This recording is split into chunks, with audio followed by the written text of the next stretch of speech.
Terima kasih Tuan Yang Dipertua. Assalamualaikum warahmatullahi wabarakatuh. Butiran 050100 Jabatan Kemajuan Islam Malaysia JAKIM merujuk kepada aktiviti 1 Jabatan Kemajuan Islam Malaysia JAKIM fungsi di dalam kurungan A memperkasakan penggubalan dan penyeragaman undang-undang syarak di Malaysia. Saya ingin menyentuh mengenai penggubalan Akta Kawalan dan Sekatan Pengembangan Agama bukan Islam kepada orang Islam wilayah persekutuan. Seperti mana yang kita semua maklum, perkara 3 dalam kurungan 1 Perlembagaan Persekutuan yang meletakkan Islam sebagai agama persekutuan dan perkara 11 kurungan 4 Perlembagaan Persekutuan memperuntukkan kepada kerajaan negeri dan persekutuan dalam konteks wilayah persekutuan untuk melindungi kesucian agama Islam, iaitu dengan melarang penyebaran agama lain ke atas orang Islam. Dalam hal ini, wilayah-wilayah persekutuan turut diberikan kuasa yang sama untuk menggubal undang-undang berkaitan kawalan dan sekatan pengembangan agama bukan Islam kepada orang Islam yang terpakai hanya di wilayah-wilayah persekutuan sama seperti negeri-negeri.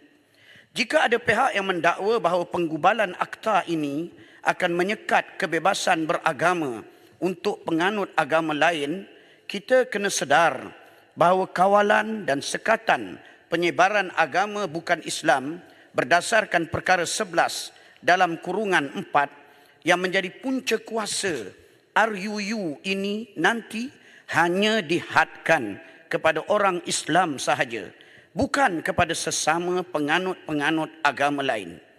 Justru pengembangan agama kepada penganut agama selain daripada penganut agama Islam adalah dibolehkan di sisi undang-undang. Hak kebebasan beragama di bawah perkara 11 juga masih dijamin walaupun RUU ini digubal dan diluluskan.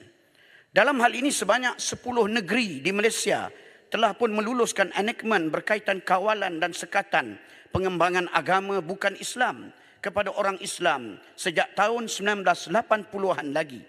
Kecuali 4 negeri yang masih belum lagi berbuat demikian, iaitu wilayah persekutuan termasuk Kuala Lumpur, Labuan dan Putrajaya, Pulau Pinang, Sabah dan Sarawak.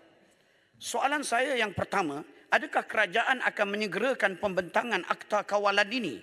Di Parlimen memandangkan kebenaran itu memang telah diberikan oleh Perlembagaan Persekutuan. Tanpa undang-undang bertulis, aduan tidak dapat disiasat dan dibentras. Sekiranya kuasa yang diberikan oleh Perlembagaan Persekutuan tidak diterjemahkan melalui penggubalan akta ini di peringkat wilayah persekutuan, peruntukan perlembagaan tersebut akan menjadi sia-sia kerana ia tidak boleh dikuatkuasakan. Isu yang kedua bagi 10 negeri yang mengguna pakai enactment kawalan ini, wujud bahagian dan jadual yang memperuntukkan perkataan-perkataan yang tidak boleh digunakan berkaitan dengan agama bukan Islam. Antara lain, kalimah Allah, Baitullah, Kaabah, firman Allah, hadis ilahi, wahyu, ibadah dan perkataan-perkataan lain yang tersenarai dalam bahagian tersebut. Peruntukan undang-undang ini boleh membantu kerajaan mengekang usaha penyalahgunaan kalimah Allah di peringkat wilayah persekutuan. Soalan saya, walaupun JAKIM sentiasa mengadakan persidangan penyelarasan undang-undang syarak dan sivil sebagai satu medium perbincangan dan kesepakatan antara negeri-negeri, bagaimana kerajaan mahu bergerak ke arah usaha penyelarasan terutamanya dalam isu perkataan-perkataan yang tidak boleh digunakan oleh orang bukan Islam sekiranya di peringkat wilayah persekutuan sendiri masih belum ada undang-undang yang khusus bagi mengatasi hal ini. Seterusnya, berdasarkan kepada butiran yang sama, saya melihat perlunya penggubalan dan penyeragaman undang-undang syarak di Malaysia dijadikan sebagai salah satu petunjuk prestasi utama untuk menunjukkan keseriusan komitmen kerajaan untuk merealisasikan perkara ini. Hal ini kerana jika dilihat kepada bilangan penjawatan bagi tahun 2023 dan 2024 itu adalah sama. Pada pandangan saya, sekiranya kerajaan serius untuk memperkasakan undang-undang syariat, pertambahan bilangan perjawatan adalah perlu bagi mempercepatkan proses penggubalan dan penyeragaman undang-undang syarak. Pada masa ini saya difahamkan bahawa JAKIM hanya mempunyai seorang pegawai undang-undang yang dipinjamkan daripada Jabatan Peguam Negara dan perkhidmatannya terhad dalam tempoh yang tertentu. Hal ini pastinya akan menyulitkan usaha yang telah dilakukan kerana pegawai yang dipinjamkan ke JAKIM perlu mengambil masa untuk menguasai isu undang-undang yang melibatkan syariat.